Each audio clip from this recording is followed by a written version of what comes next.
Hi, my lovely friends. Once again, your friend Manoj Chenwal has brought to you this very informative video.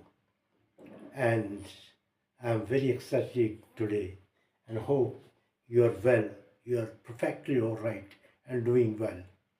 देखिए friends, जो आज का जो topic है बहुत ही अच्छा टॉपिक है, जहाँ स्टूडेंट्स को कई बारी बहुत बारी प्रॉब्लम आ जाती है कि वो फ़र्क नहीं कर पाते कि जो कौन सा डायरेक्ट ऑब्जेक्ट है और कौन सा इनडायरेक्ट ऑब्जेक्ट है।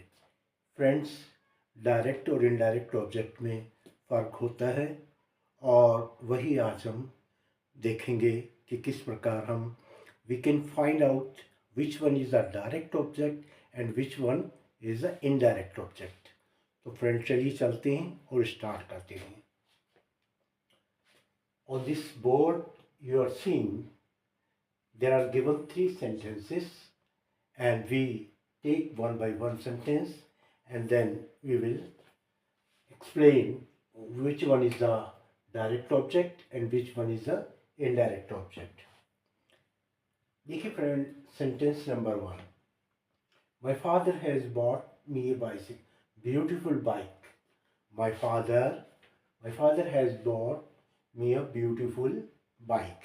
ये देखिए फ्रेंड, ये पहला सेंटेंस। दूसरा सेंटेंस है friend, my teacher has taught me English and my teacher has taught me advanced English.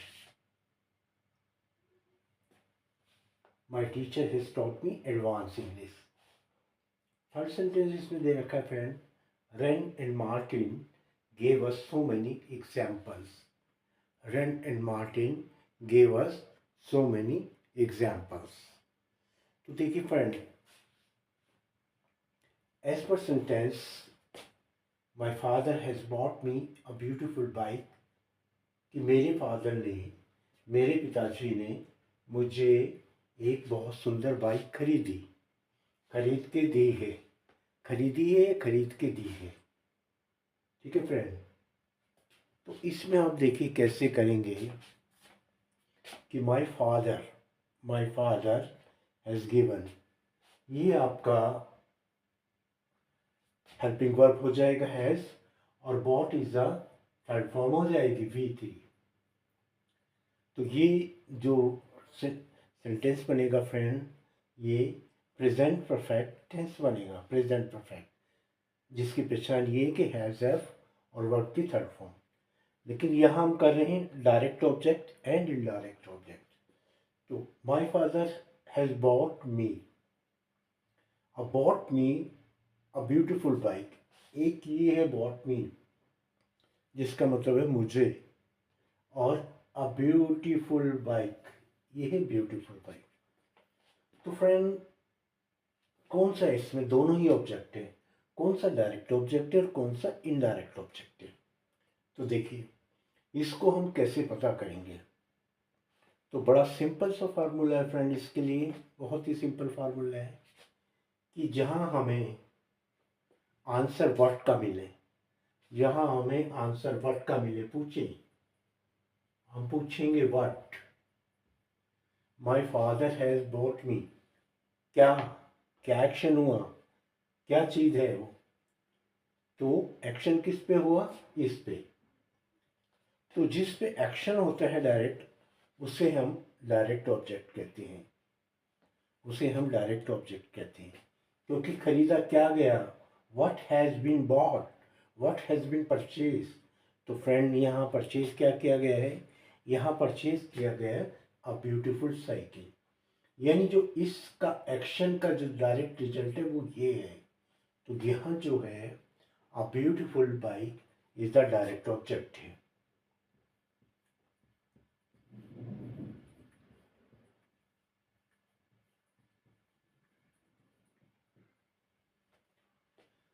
ये आपने समझ लिया, जहाँ व्हाट का आंसर मिलेगा, जिस एक्शन में व्हाट का आंसर मिले, you will find my father has bought me a bicycle.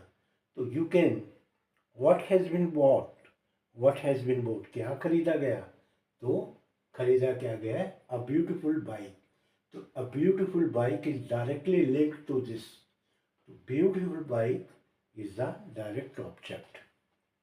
अब इसी सेंटेंस में इनडायरेक्ट ऑब्जेक्ट की पहचान क्या है?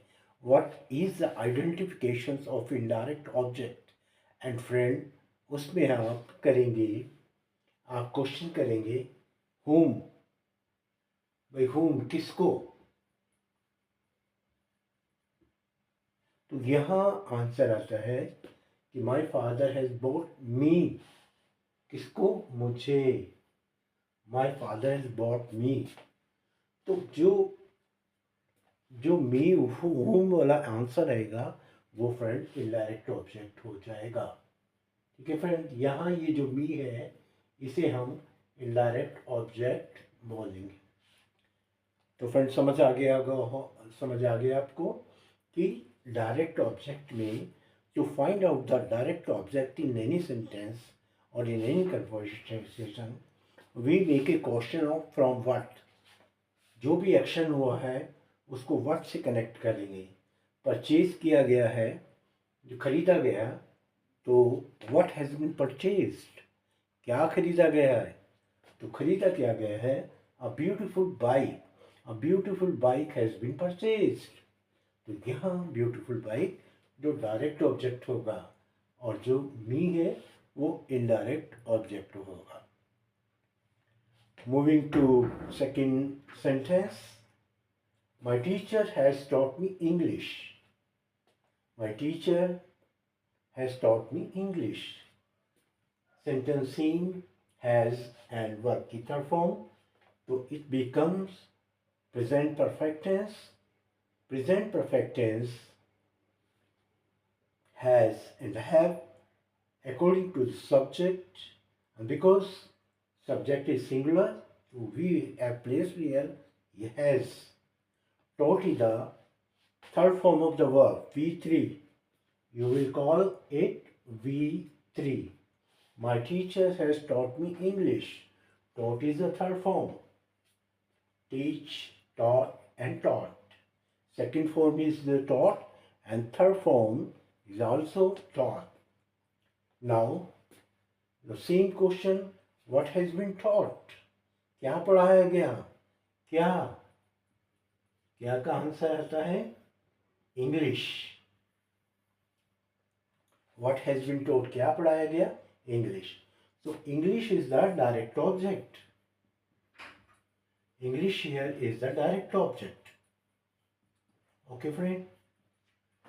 And वही second पूछना हो किसको? Whom? तो whom is the answer is me. So me is the indirect object. Now in the first sentence you given here, my father has bought me a beautiful bike.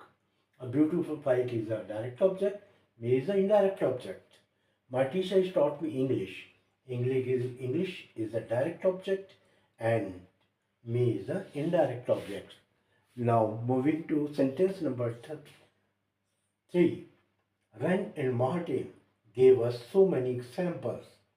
Friends, Ren and Martin बहुत अच्छे writer हुए हैं. Is a very renowned writer.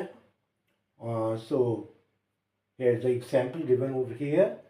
Ren and Martin gave us so many examples.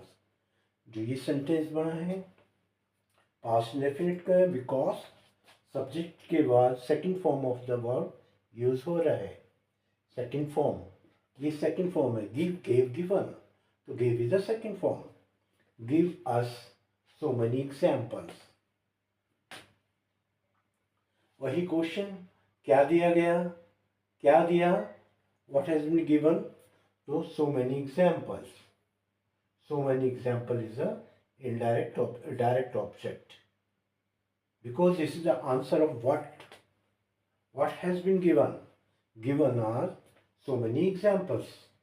Now, indirect object, will be us. Whom का answer आ रहा है जहाँ, तो Ren and Martin gave us so many examples. So direct object is so many examples and us is the indirect object. ठीक है friend, अब चलिए आगे चलते हैं, देखते हैं। आइए फ्रेंड देखते हैं, ये है फोर्थ सेंटेंस। देखिए ये एक एडवांस लेवल स्ट्रक्चर का सेंटेंस है, आप देखिएगा फ्रेंड, और इसमें किस तरीके से समझाया गया है। देखिए क्या कहते हैं वो, यह कहा गया है फ्रेंड,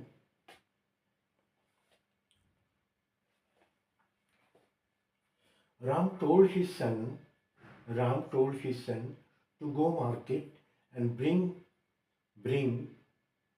bring him,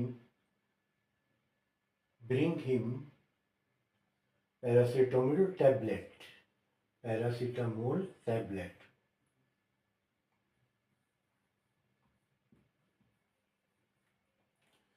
फ्रेंड देखिए, Ram told his son, Ram ने अपने बेटे को कहा, राम ने बेटे को क्या कहा, टू गो मार्केट, कि वो मार्केट जाए, एंड ब्रिंग हिम पैरासीटामोल, और उसके लिए ब्रिंग हिम पैरासीटामोल टैबलेट।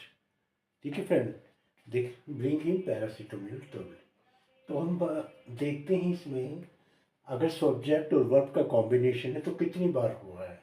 तो देखिए फ्रेंड, सबसे पहले राम टोल्ड हिज सन, इसमें राम सब्जेक्ट है, देखिए इसमें राम सब्जेक्ट है, इसमें ये वर्ब आ गया V2 कहा, तो इसका मतलब इंडेफिनिट टेंस हो गया, राम टोल्ड हिज सन। अच्छा वी के बाद जो आ रहा है, टोल्ड के बाद हिज सन, तो इसका मतलब यही ये ऑब्जेक्ट बन जाएगा, इसका ये ऑब्जेक्ट हो गया हिज सन। किसको कहा, किस पे एक्शन हुआ, हिज सन पे, किसको बात बताई, हिज सन को, तो यहाँ ये ऑब्जेक्ट इसका हो जाएगा पहले पार्ट का, राम टोल्ड हिज सन, तो ये V2 ये सब्जेक्ट हो गया, and his son, Ram told his सन। आगे ये फ्रेंड इन्फिनेटिव है, इन्फिनेटिव है, यहाँ यूज हुआ टू गो मार्केट, कि वो मार्केट जाए, कि वो मार्केट जाए, टू गो मार्केट। यहाँ देखिए फ्रेंड, अगर इन्फिनेटिव के बाद जो इसको फॉर्म करेगा तो वो राम के लिए गया गया है, कि Ram told his father that, Ram told his son, Ram told his son to go, मतलब उसका बेटा, to go, his son go market, go market. तो यहाँ जो यहाँ का जो सब्जेक्ट होगा वो हिज सन होगा। ठीक है फ्रेंड, समझ लीजिए, राम टोल्ड हिज सन, यहाँ तक आ गया, इसमें सब्जेक्ट V2 और ये ऑब्जेक्ट आ गया आपका। ठीक है फ्रेंड, अब टू गो मार्केट, अब टू जिसके लिए है, टू हिज सन को फॉलो कर रहा है, तो कौन जाएगा market, his son, to go market.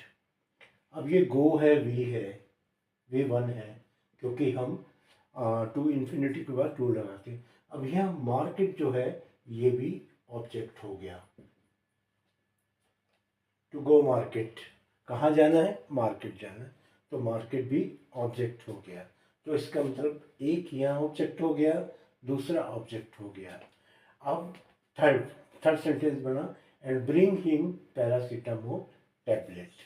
And आप जानते हैं फ्रेंड, पहले मैंने अपने प्रीवियस वीडियो में बता दिया, जो भी हमारे कोऑर्डिनेटिंग कंजंक्शन होते हैं तो उसमें एंड भी एक कंजंक्शन है।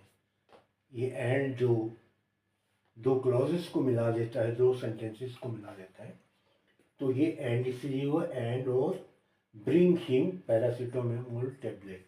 अब यहाँ देखिए, यहाँ जो एंड के बाद जो सब्जेक्ट यूज होगा वो भी हिज सन ही होगा, क्योंकि टू के बाद जो भी एक्शन लेने वाला होगा वो उसका बेटा ही होगा।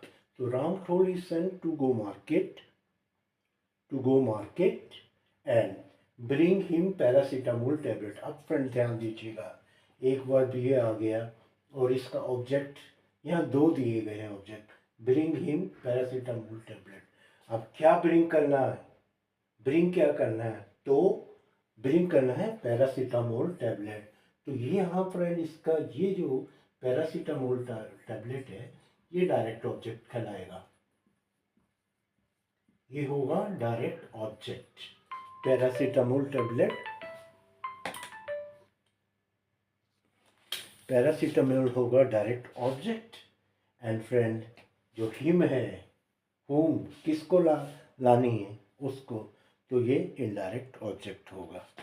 ठीक है फ्रेंड, होपफुली ये आपको समझ आ गया होगा। तो आज बस इतना ही, and I will meet you in the next video with a new topic.